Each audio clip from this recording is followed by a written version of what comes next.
আসসালামু আলাইকুম, সবাইকে জাহিদ এক্সপ্লোরে স্বাগতম।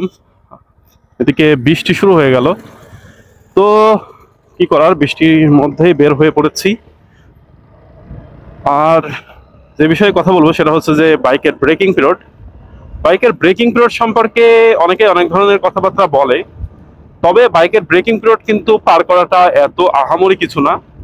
শুধু আপনাদের মাথায় যেটা রাখতে হবে সেটা হচ্ছে যে বাইক 4000 RPM অথবা 50-60 এর বেশি লাস্ট গিয়ারে তুলবেন না।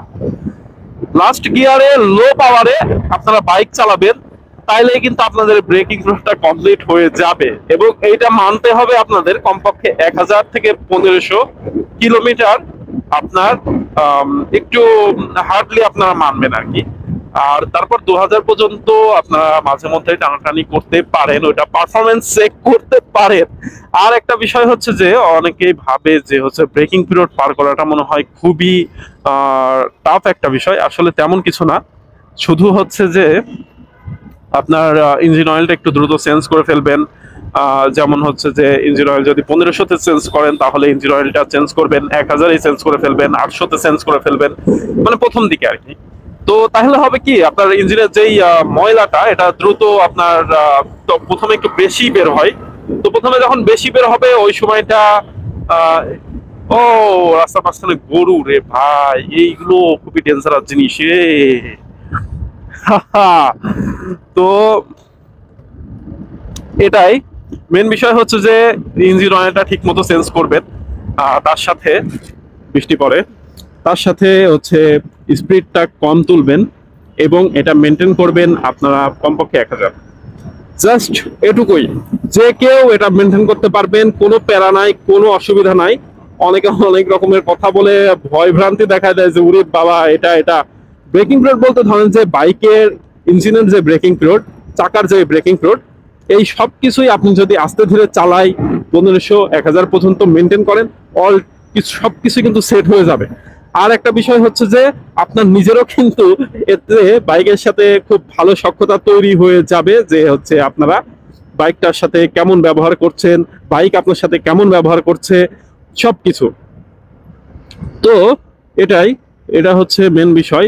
আপনারা চাইলেই ব্রেকিং পিরিয়ডটা খুব সুন্দর মতো কমপ্লিট করে ফেলবেন। আর নতুন যারা আছেন তারা তো অবশ্যই হেলমেট ইউজ করবেন, নতুন পুরাতন সবাই হেলমেট ইউজ করে নতুন বাইক চালাবেন, যাতে বাইকের গায়েও দাগ না লাগে, আপনার গায়েও যাতে দাগ না লাগে।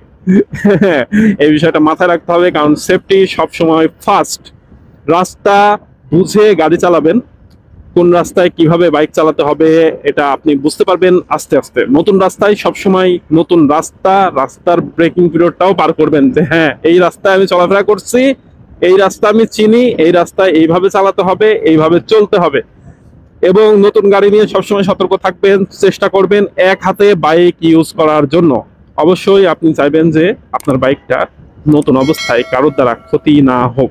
আর যার দ্বারা ক্ষতি হবে তারও কিন্তু খারাপ লাগবে, যে হ্যাঁ আমি ওর বাইকটা নিলাম, আমার কাছ থেকে পড়ে গেল, বাইকের দাগ হয়ে গেল, নতুন বাইক।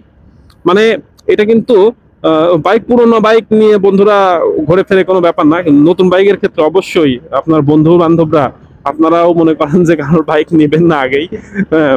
দরকার হয় পিছনে বসবেন, খালি পিছনে বসবেন, আর ভালোভাবে বলবেন যে তুই ভালো মতো চালা আর সাবধানে চালা।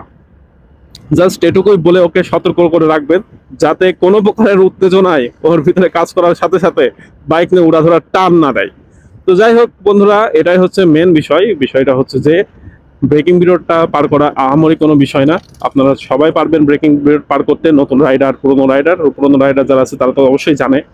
সো চেষ্টা করবেন যে নিজেকে একটু কন্ট্রোল করে ধরে রাখার জন্য। আপনি R15 কেনেন, 4V কেনেন, MT-15 কেনেন, যেই বাইকই কেনেন, FZ কেনেন, জিক্সার কেনেন, হ্যাঁ যেই বাইকই কেনেন না কেন, পাওয়ার ফার্স্টেই অ্যাপ্লাই করতে যাবেন না। কারণ এখন আপনারা জানেন যে কোন বাইকের কেমন পাওয়ার। তাই বলে আপনি যদি আসতে যান, আপনার পাশে যদি 80cc কোনো বাইক চলে যায়, তার মানে এই না যে হচ্ছে সেই বাইকটার পাওয়ার বেশি।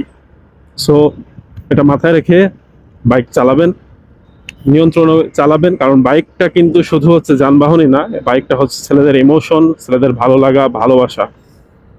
তো সেই জন্য সবসময় চেষ্টা করবেন যে এটা যাতে দীর্ঘদিন আপনি ব্যবহার করতে পারেন, দীর্ঘদিন ব্যবহার না করলেও যাতে এটা সেল করে আপনি ভালো একটা অ্যামাউন্ট পেতে পারেন, এদিকেও আপনাদের লক্ষ্য রাখতে হবে। তো এই পর্যন্তই।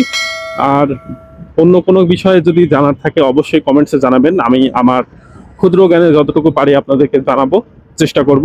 সবাইকে অসংখ্য ধন্যবাদ, আর আমার চ্যানেলটি সাবস্ক্রাইব করে সাথে থাকবেন। আসসালামু আলাইকুম।